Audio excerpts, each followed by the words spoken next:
All right, welcome to part B of my lesson on equations of circles. We're going to explore some more advanced concepts with equations of circles in this part of the lesson. Let's tackle this first one here. The equation of a circle is x squared minus 4x plus y squared plus 6y equals negative 9. What are the coordinates of the center of the circle? What is the radius of the circle? And can we graph the circle?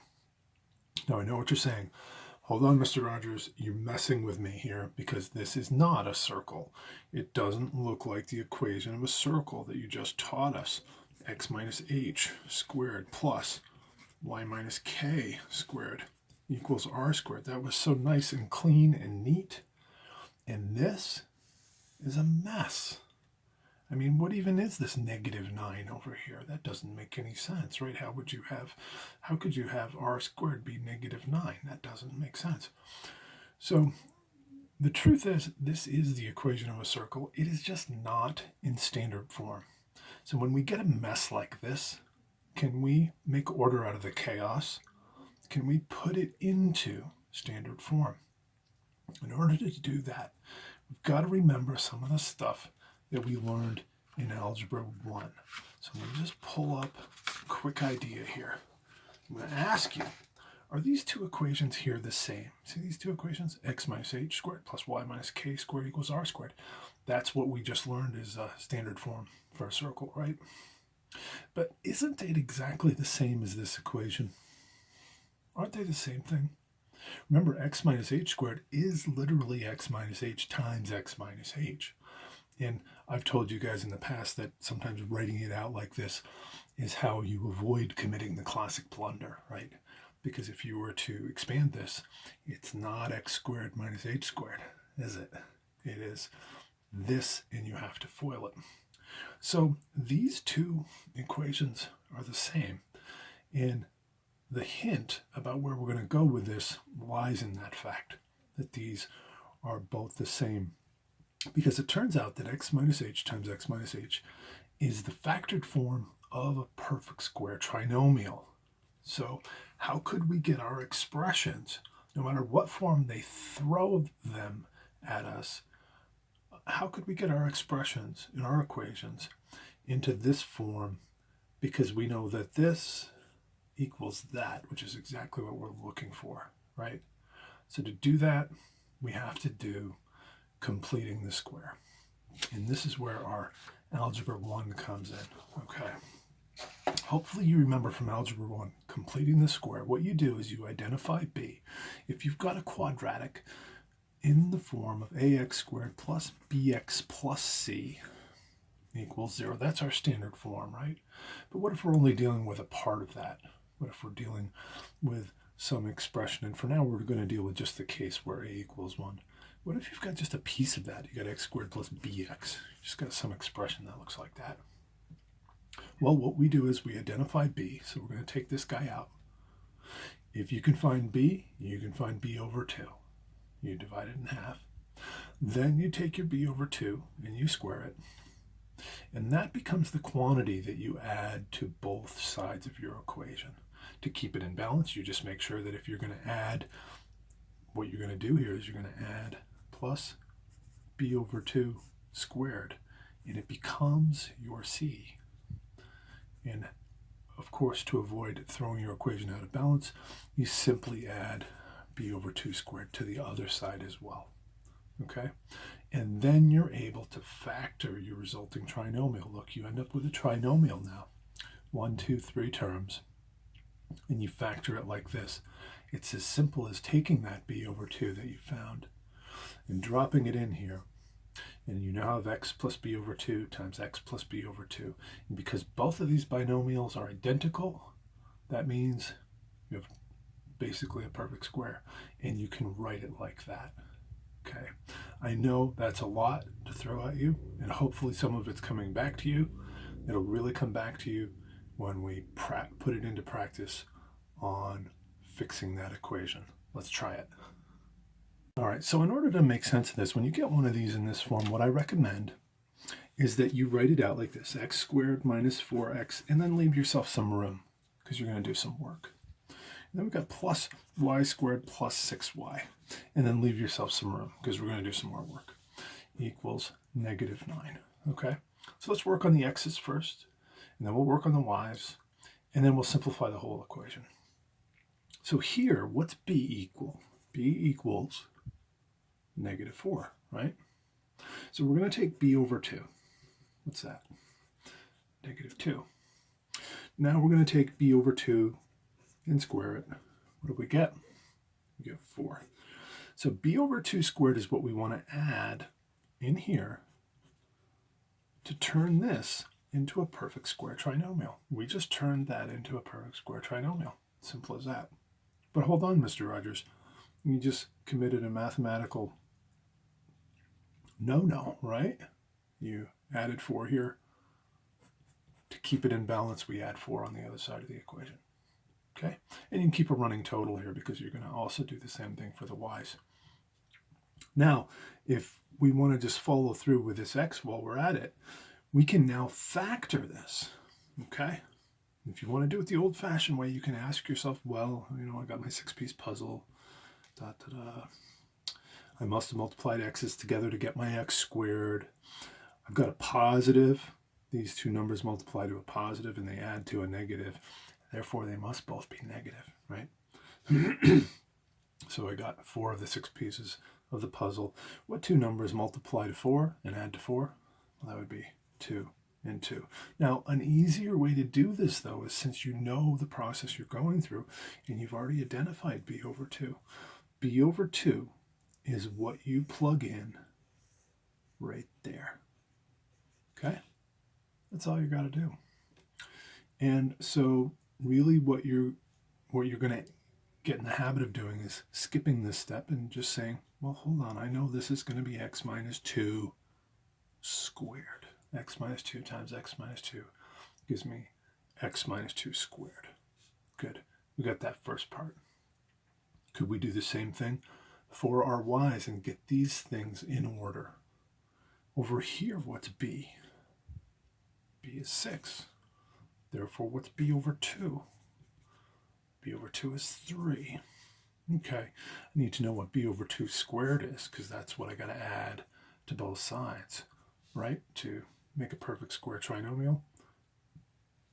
3 squared is 9. So I've got to add 9 here to make that a perfect square trinomial. So we don't throw it out of balance. We've got to add 9 over here.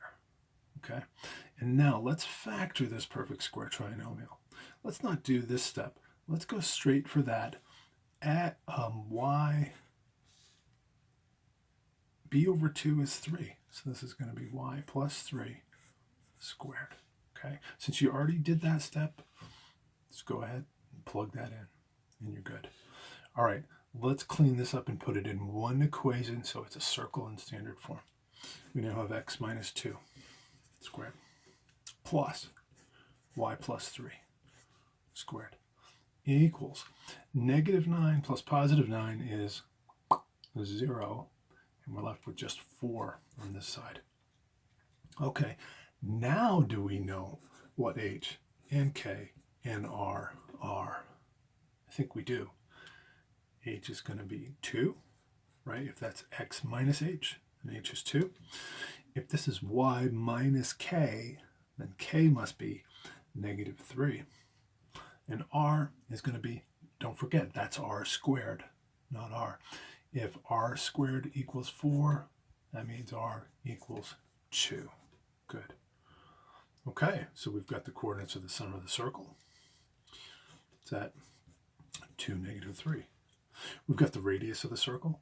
It's 2. And could we graph this circle? Well, let's see what we can do here. Did I save myself a piece of graph paper here for that purpose? Hopefully I did. Yeah, all right. So let's go ahead and graph this. Now that we know that our center is at 2, negative 3, we've got a radius of 2. We can graph this. Center is at 2, negative 3. And we have a radius of 2.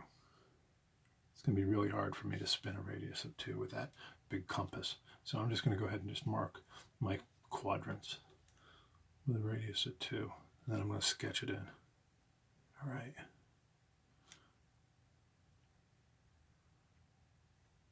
sketching in a circle with a radius of 2. Okay, so this mess here that we started with, it looked like, who even knew what it was, right? We didn't even know what it was. We could turn that chaos into order by completing the square, and we can turn it into an equation of a circle in standard form, x minus 2 squared plus y plus 3 squared equals 4. We could turn all of that mess into this, and then we can graph it. Good. All right, let's try another one of these. This is a great place to pause the video and try this on your own if you want to.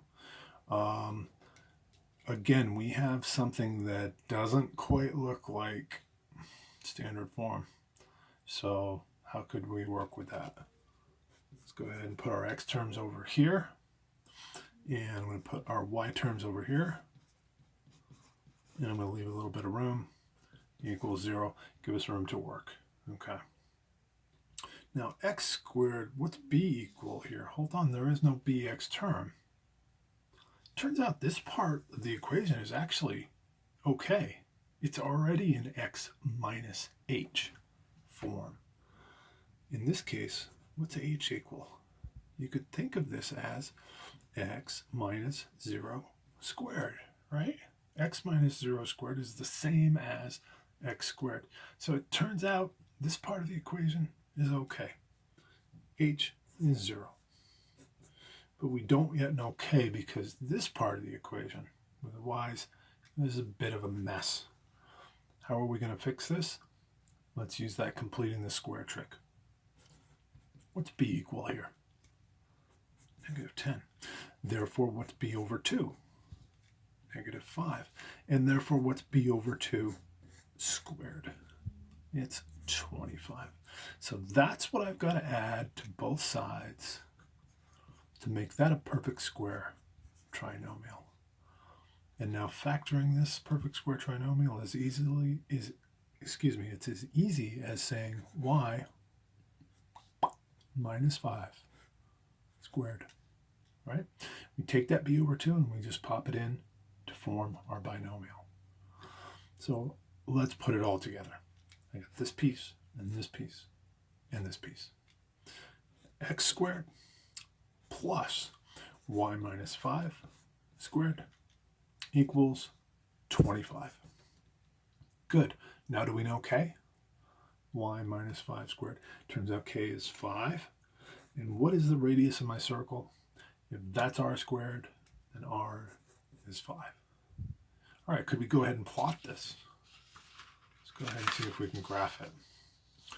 Again, we've got our center. I'm just going to put our center is at 0, 5. All right. And our radius is 5. Good. All right, we can graph this. 0, 5, 1, 2, 3, 4, 5. So you can see what happens when the center of your circle happens to be either on the y-axis or the x-axis. What does it do to one of these terms of our equation? When we're on the y-axis, this term's just x squared. If we were on the x-axis, this term would just be y squared, right? Okay, and there's the center of our circle. Got a radius of 5. 1, 2, 3, 4, 5. I'll drop a point there. Okay, and we can go ahead and spin a little more than 5 there. Dial it in.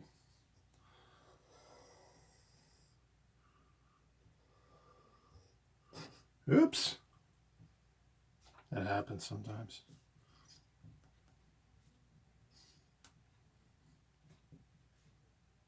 There we go. That's what that equation looked like to me until we fixed it and we put it in order, right? It looked like a mess. Okay, all right, I'm going to try to spin this around now. And here we go. There's our equation. Or there's our circle. That equation represents that circle, in spite of the fact that it's a mess. It doesn't look like standard form. When you clean it up, you can get out h and k and r, and then you can plot your circle. Good.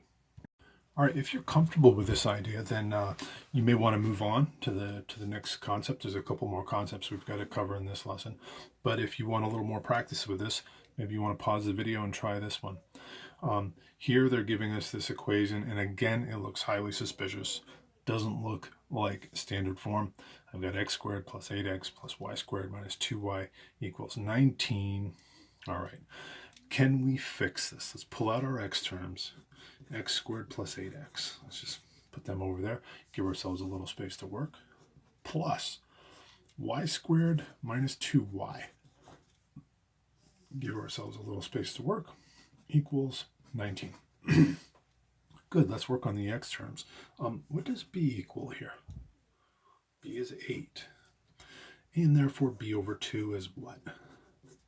4. And therefore b over 2 squared is what? Is 16. Okay, so that's what I've got to add here to make this a perfect square trinomial. To keep the equation in balance, I've got to add it over here as well. Good. Now this is going to factor into x plus b over 2, right? X plus 4. Simple as that. That's the beauty of using completing the square, because you can turn an otherwise non-factorable expression into a factorable expression. Let's do the same thing with the y's here. What's b here? B is negative 2. And therefore, what's b over 2? It's going to be negative 1. And what's b over 2 squared? Negative 1 squared is going to give us positive 1. So that's what I have to add here to make that a perfect square trinomial. I'm going to have to add it over here as well to keep the equation in balance. Good. All right, let's clean this up. Oh, first I got to factor this. Now that I've got my perfect square trinomial, this is going to become y plus b over 2 squared, right? Y, b over 2 is negative 1. Y minus 1 squared. Good. So I got x plus 4 squared plus y minus 1 squared equals 19 plus 16 gives me 35 plus 1 is 36. Well, that's a nice number, right? So I get h equals, if this is x minus h, then h must be negative 4, right? And if this is y minus k, then k is 1. And if this is r squared, then what's r? R will be the square root of that, will be 6. Good. Can we go ahead and plot that circle? Let's go ahead, and we've got our center point at negative 4, comma 1. We've got our radius at 6. Good. Okay, let's go ahead and plot that. At negative 4, positive 1, I'm right there with the center. My radius is 6, so I'm going to come over 6 units. 1, 2, 3, 4, 5, 6. I'm going to be right there. That'll be my edge. Okay. All right, let's see if I can do a little better with the compass this time. Let's see if I can avoid hurting myself with this. Let's try. Set ourselves at about a radius of 6. Good. All right, I'm going to plant my center point down there. Just swing this arc. Keep on going.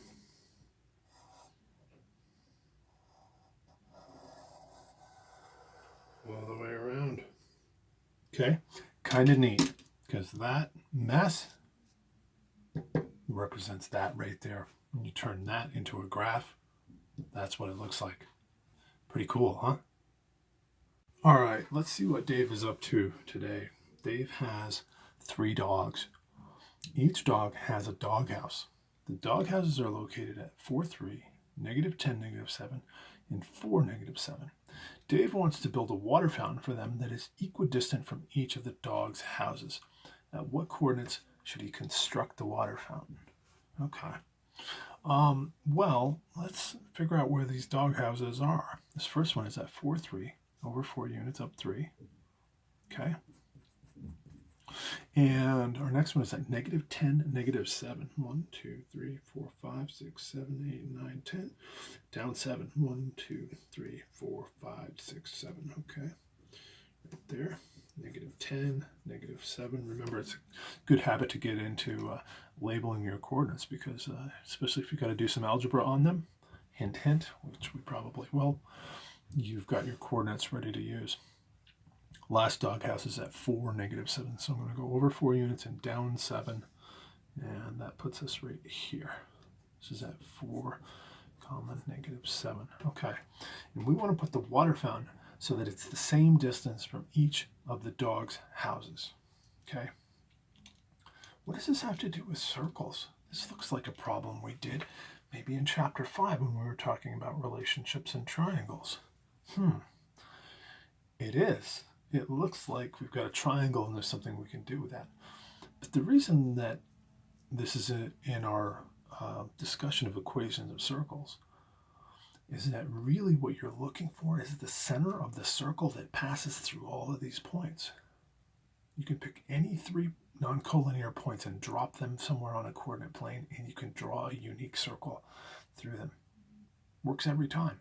So what we're looking for is the center of the circle that passes through all 3 points, because then the distance from each dog's house to the center is a radius of the circle, and we know all radii are congruent, right?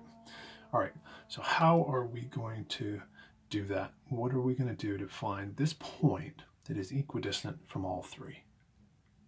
Perhaps you remember from our unit on relationships and triangles, that was back in chapter 5, when we talked about PBC. We had a mnemonic, peanut butter cookies. That stood for perpendicular bisectors.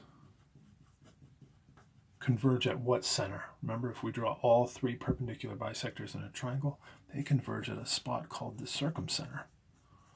Okay? We had 4 different types of lines we studied in that unit, and those lines, when you draw all of them in a triangle, converge at 4 different types of centers.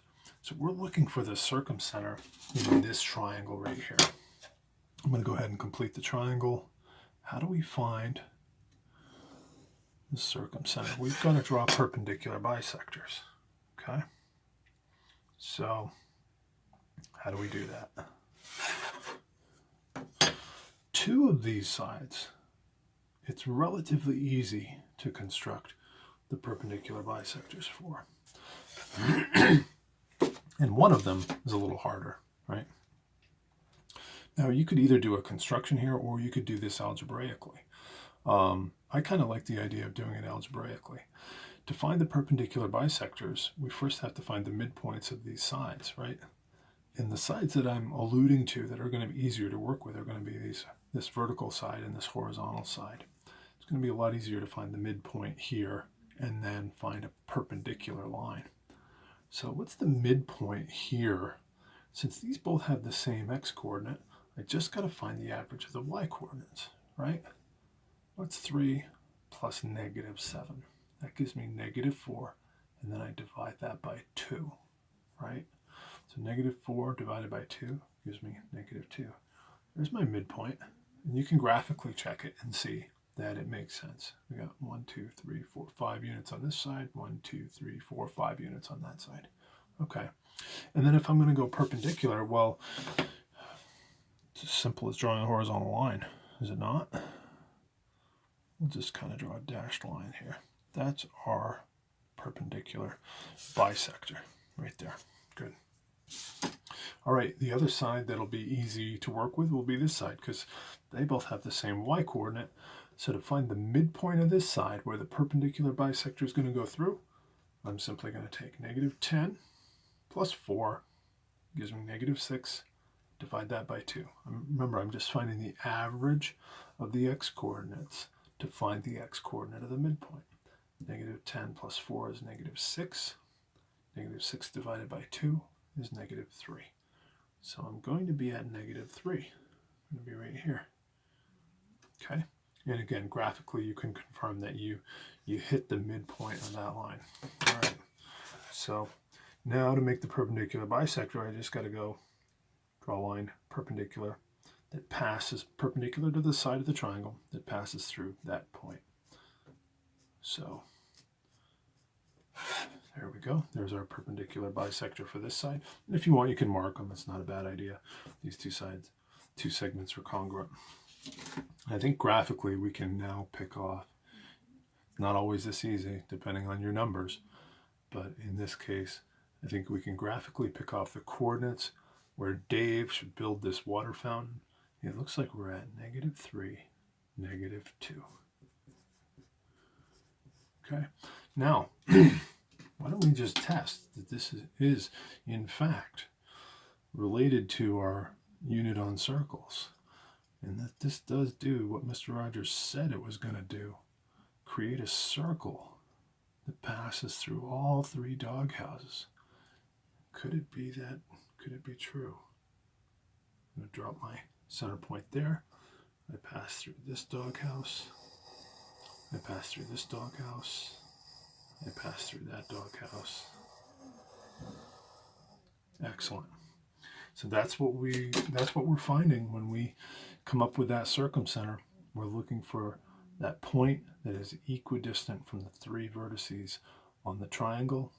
It happens to be the center point of a circle that will pass through all 3 of those points, because you can see it gives me a radius and a radius and a radius, and all radii in the same circle are congruent. All right, let's try one that's not quite so easy, where we don't get it a graphical solution. We may need an algebraic solution. Here we've got 3 houses that want to share a generator. Each house is located at these coordinates. Where should we place the generator so that it's equidistant from each house? So again, hopefully you recognize we're looking for circumcenter here. We're looking for that point that is equidistant from all 3 of these points. Let's go ahead and plot these, construct our triangle, and then see where we go from there.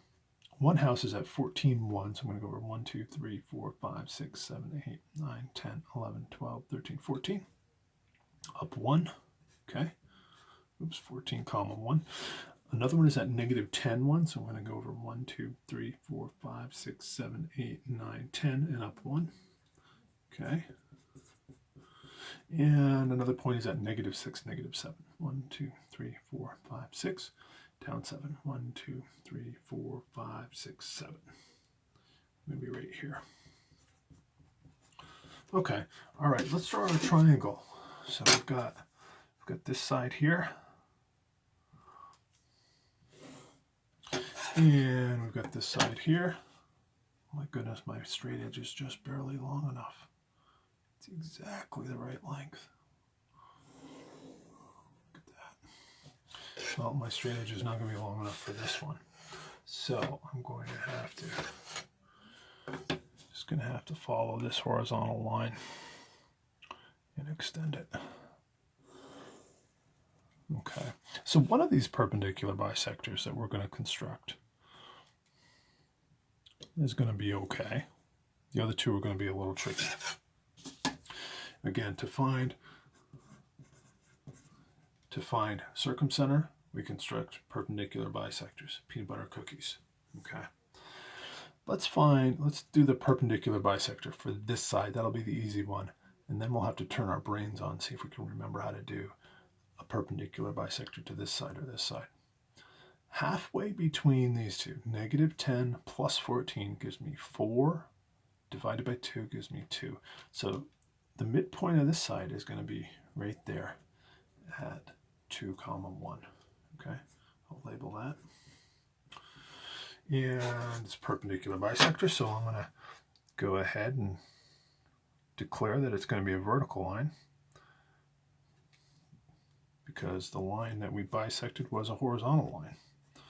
Okay, just going to kind of extend that out. Not sure where our coordinates are going to end up, but perpendicular, and that's a bisector. Okay, so we've got to find at least one other perpendicular bisector and see where it intersects this perpendicular bisector, and then we'll have our circumcenter. Okay, well, which one do you want to go for? Shall we tackle the midpoint of this side? So the midpoint here, I'm going to write this one out because we're looking for Remember, it's x1 plus x2 over 2, comma, y1 plus y2, excuse me, over 2. Good. So let's go ahead and plug in. Let's call this x1, y1. We'll call this x2, y2. So in this case, we're going to plug in negative 6 plus 14 over 2. And for our y-coordinate, negative 7 plus 1 over 2. Good. Negative 6 plus 14 gives me 8 over 2 gives me 4. And negative 7 plus 1 gives me negative 6 over 2 gives me negative 3. Good. So our midpoint here, if we've done this right, should be at 4, negative 3. I'm going to go over 1, 2, 3, 4, down 3. Hey, look at that. Graphically, it works out. That's one of the nice things about using a straight edge, is you can graphically check yourself. Good. All right, so now how am I going to find perpendicular bisector? I've got the bisector part. How do I find the perpendicular? Well, how would I find a line that's perpendicular to this line? Something to do with the slope, remember? If I know the slope of this line, I could take the negative reciprocal of that to find the slope of a line that's perpendicular to it. So what is the slope of this line? What's my rise over run going from this point to this point? I went from negative 7 to positive 1. I went up 8 units, didn't I? That's my rise. And what's my run? I go from negative 6 to positive 14. If I started out 6 units on the left of the y-axis and I ended up 14 units on the right of the y-axis, I'm going to add those 6 and 14 units together to get 20 units. My run, I went over 20 units. Okay, so I can simplify that slope too. Both top and bottom here are divisible by 4, right? And so I'm going to get to reduce this to 2/5, right? So the slope of a perpendicular line then, this guy here is going to have a slope of, I'm just going to draw it in here. What's the negative reciprocal of 2/5? Negative 5 halves. Okay, so let's go ahead and plot a slope of negative 5 halves. If I start here, basically what I'm going to do is I'm going to go down 5 over 2. Or I could say up 5, back 2. So I'm going to go up 1, 2, 3, 4, 5, and back 2. Hey, look at that. I think we're going through that point. So let's go ahead and just kind of draw. This is our perpendicular bisector. And I think we found our circumcenter, but we should check it algebraically. Right angle. These segments are congruent. That tells us that's a perpendicular bisector. So this is 2, 1, but what are the coordinates of our circumcenter here? Okay, we've got to find where these two equations intersect, right? Where these two lines intersect will be where their equations are equal. What's the equation of this line? No matter where I go on this line, I am at x equals 2. That's actually the equation of that line, isn't it? Do I know the equation of this line? Well, I know the slope of it, and I know a point that it passes through. I know a point and a slope. I wonder if there's a form that I could use that would help me find the equation of that line, knowing the point and the slope. Oh, we could use point-slope form. Remember that? Y minus y1 equals m times x minus x1. Do we remember this point-slope form? Good. Because what I can do is I can call this x1, y1. And I can say that y minus negative 3 is y plus 3 equals m, negative 5 halves, times x minus x1 is 4. Good. And in order to make this easier, could we turn it into slope-intercept form? It would be easier, right? What do we got to do? We first got to distribute this negative 5 halves, right? So I get y plus 3 equals negative 5 halves x, and Negative 5 times negative 4 is positive 20 divided by 2 is 10. So now what I got to do is I got to clean up this side. I got to make this just y. So I'm going to subtract 3 from both sides. And I'm left with y equals negative 5 halves x plus 7. And you can graphically check yourself because that's your y-intercept, right? Let's see, did we end up with 7? 1, 2, 3, 4, 5, 6, 7. Look at that. That's pretty darn close. So the slope, or the equation of this line is y equals negative 5 halves x plus 7. Well, I know these two are going to intersect where these equations are equal. What is the value of this equation at x equals 2? I can simply take this and plug in x equals 2. Y equals negative 5 halves times 2 plus 7. Okay, that's going to give us our y coordinate. We already know the x coordinate, don't we? Our circumcenter is at x equals 2, y equals, let's clean it up, negative 5 times 2 gives me negative 10. Negative 10 over 2 is negative 5, or you could say those 2's cancel, right? So I get negative 5 plus 7. So this is just 2. So I get my circumcenter is located at 2, comma 2. And graphically, over 2, up 2, that's exactly where it appears to be. Okay. Hopefully that was a good refresher of relationships and triangles, and hopefully that helps bring it all into perspective with respect to circles. Shall we test and see if we did in fact find the point that is equidistant from all the other points in this triangle, all these other houses? I'm going to go ahead and set my compass, and let's go ahead and spin that arc. I hit that house. I'm coming around. I'm going through that house. Coming around. Going through that house. So our circumcenter checks out all over the place. Looks good. It's equidistant from these 3 points on this triangle. In other words, it's the center of a circle that passes through all 3 of those points.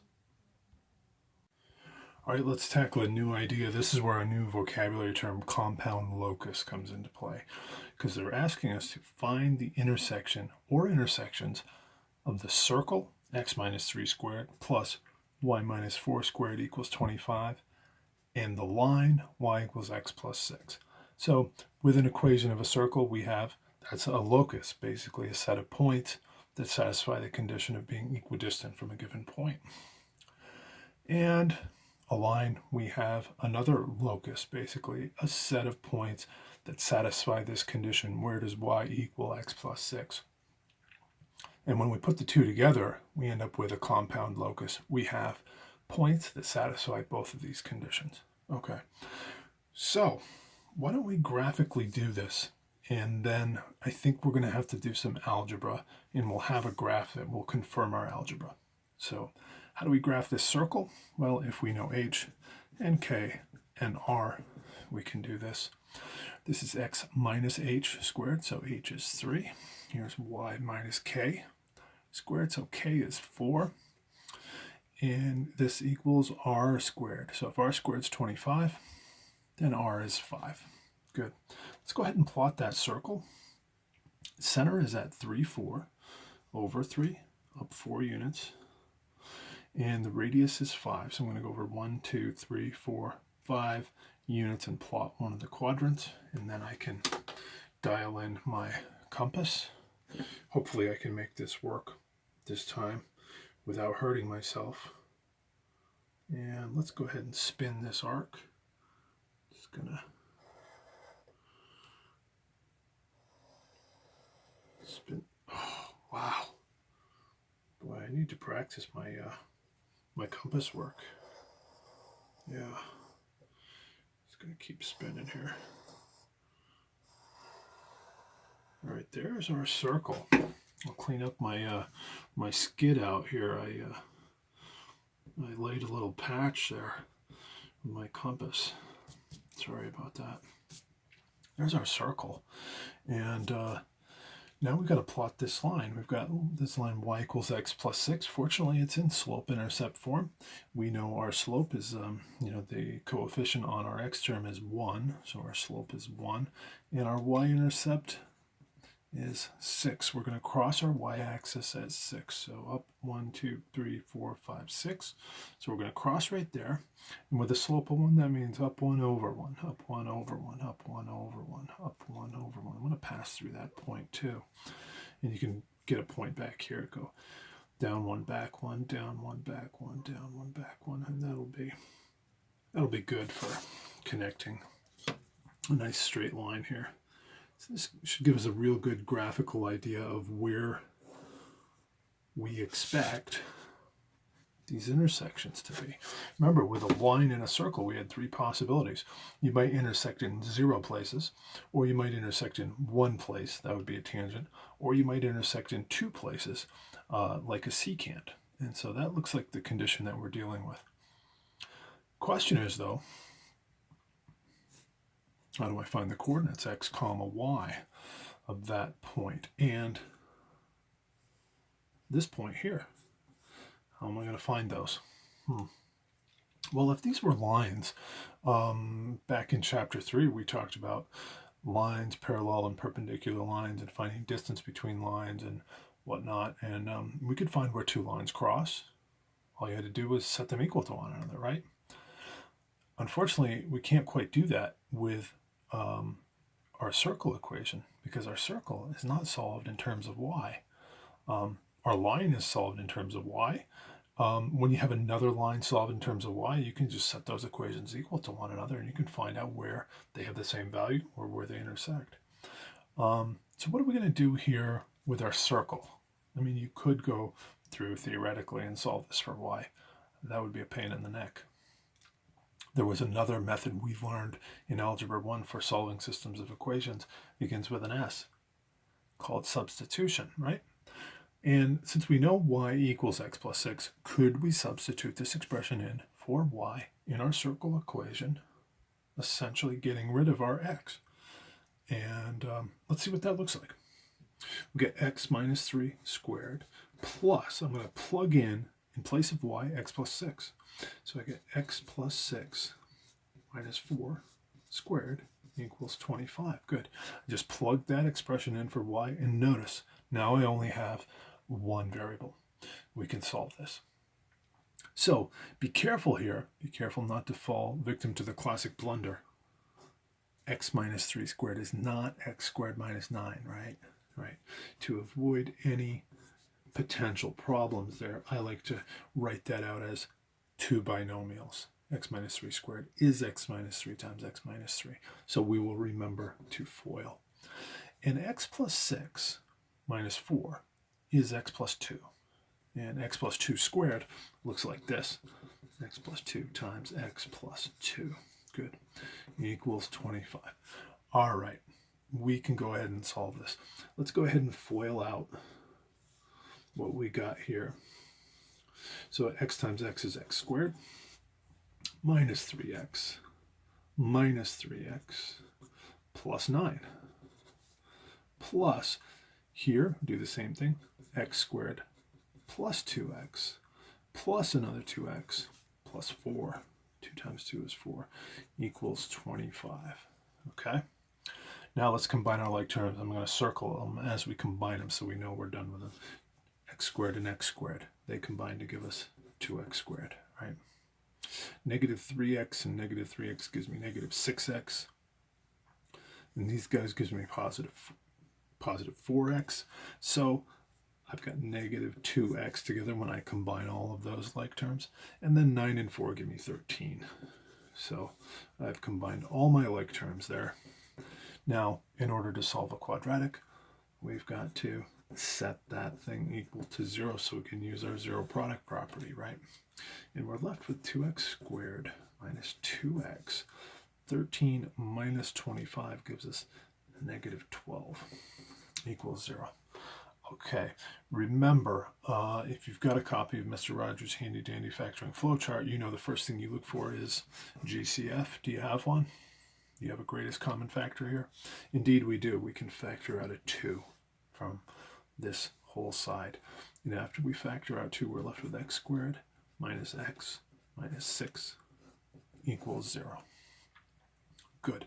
Could we factor this now 2 times? We're going to end up with these 2 binomials. And I'm looking for, it's a 6-piece puzzle, right? And in order to get x squared, I must have multiplied x times x. So that part's good.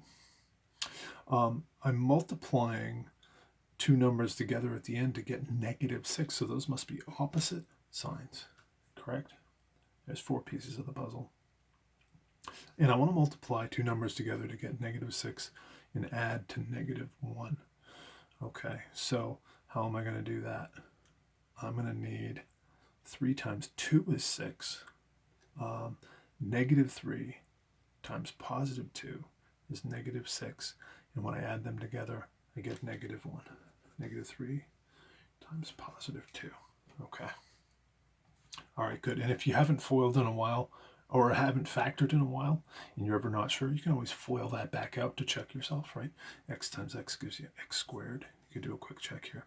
X times 2 gives you 2x. And -3 times x gives you -3x. And -3 times 2 gives you -6. And when you clean that up, you get x squared minus x minus 6. Just confirming that you got back where you started. So if you're at all rusty in your factoring, give yourself a quick check after you do that and FOIL it back out. Okay, our zero product property tells us that if this times this equals 0, well, then at least one of these must equal 0. So there's 2 conditions. I could say that x minus 3 equals 0 and x plus 2 equals 0. Both of these conditions would satisfy this equation. So we get x equals 3 and x equals -2. Good. So it looks like I've got the x coordinate for this intersection. It's x equals -2. And the x coordinate for this intersection is x equals 3. Okay, how do I find those y coordinates? Well, I could plug that x in to here, right? If y equals x plus 6, let's go ahead and plug in -2. And we get 4. Well, you look at that. Graphically, that looks spot on. This intersection occurs at -2, +4. Good. And let's go ahead and do the same thing for what happens when x equals 3. Where's our y value? Y equals 3 plus 6 gives us 9. So it looks like our y coordinate here is 9. Let's check that out. We go up 1, 2, 3, 4, 5, 6, 7, 8, 9. Spot on. All right, that's a good problem, guys. That really introduces the idea of compound locus and being able to find intersections of multiple equations, even when they're not the same type of equation. We had an equation of a line and an equation of a circle. So, hope you found that helpful. Let's try one more of those. Let's see what we've got in this next problem here. Oh my goodness, what's this? Oh, wow. Okay. All right, what's Dave doing now? Dave has a security drone that flies in a constant circle around his house at a radius of 2 kilometers. His house is located at 3.2. Every day, an eagle flies directly northeast from its nest located at -3, -7. Is it possible that the eagle could run into Dave's drone? If so, at what coordinates might the drone and eagle encounter one another? This is interesting. Dave's house is located at 3.2. Let's put that on our map. Here's Dave's house. All right. Dave's house. Okay. And he has a drone, a security drone that flies in a constant circle around his house at a radius of 2 kilometers. Okay. Well, boy, I hope I can do such a small radius with this. Let's try it. If each square on our map represents a kilometer, then this is what that would look like. I'm just going to spin a little circle here. Nope, not working. Let's try this again. There we go. That's a little better. Let's see if I can get this to spin. Spin the paper, huh? There we go.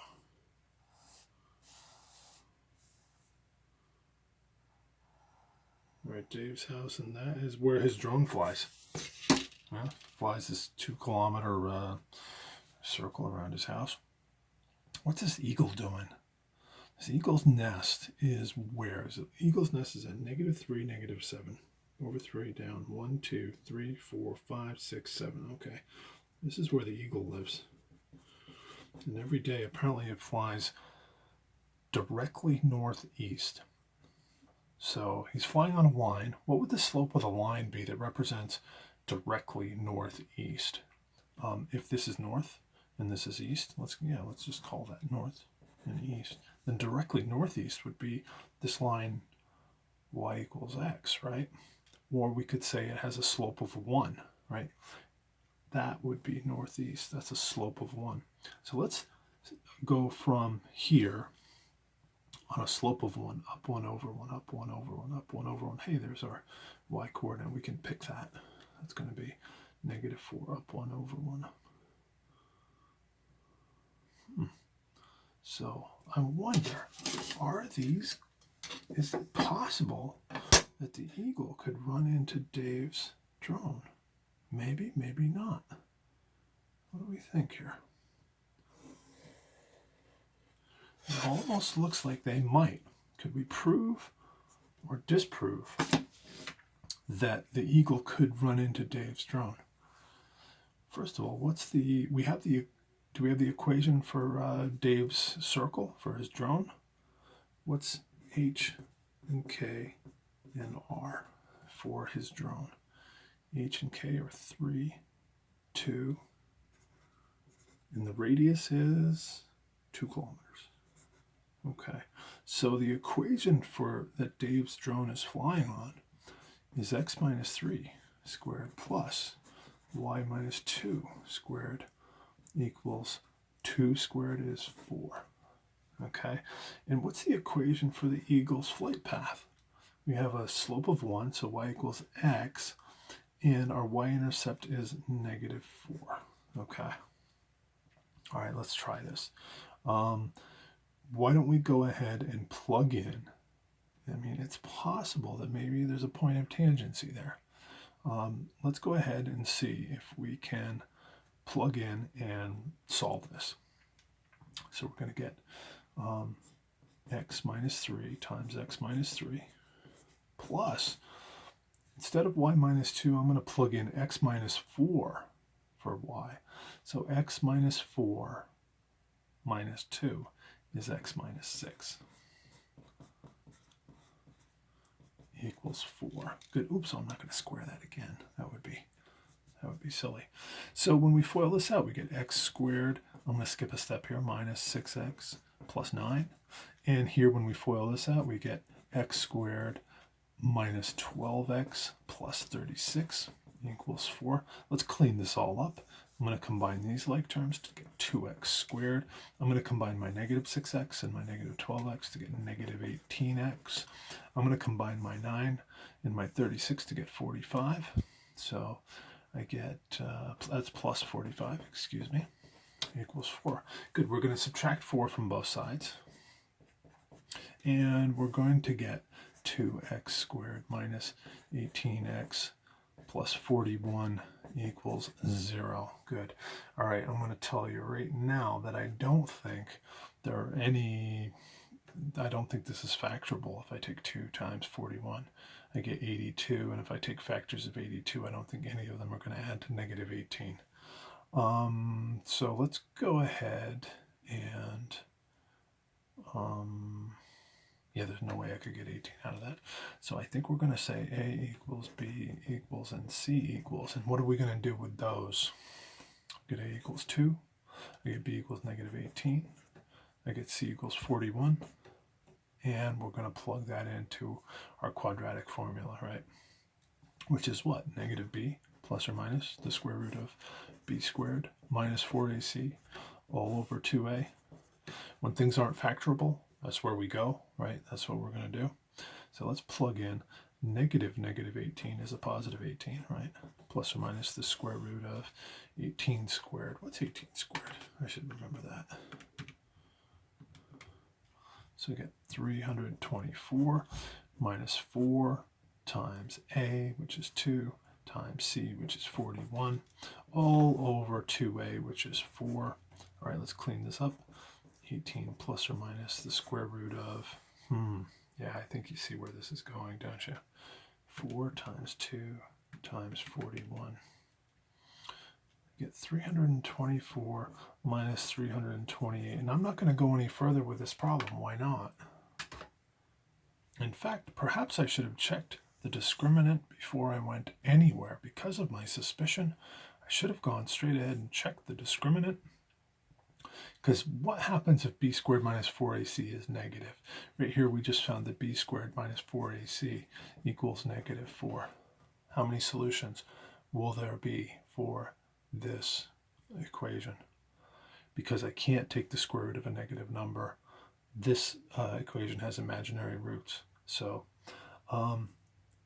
is it possible that the eagle could ever run into Dave's drone? No. Apparently, there's no place where they intersect, because when we set their equations equal to one another, we don't find any solution.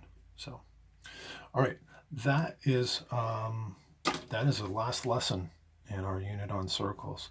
There's a lot of stuff here in this lesson. I hope you found it interesting and enjoyable. I hope you found it helpful. I wish you guys good luck on the homework, and I think problems like this are probably harder than most of the problems you're going to see on the homework, but it really helps you take it to the next level, and you will have a much deeper understanding of circles as a result. All right, thanks for watching, guys.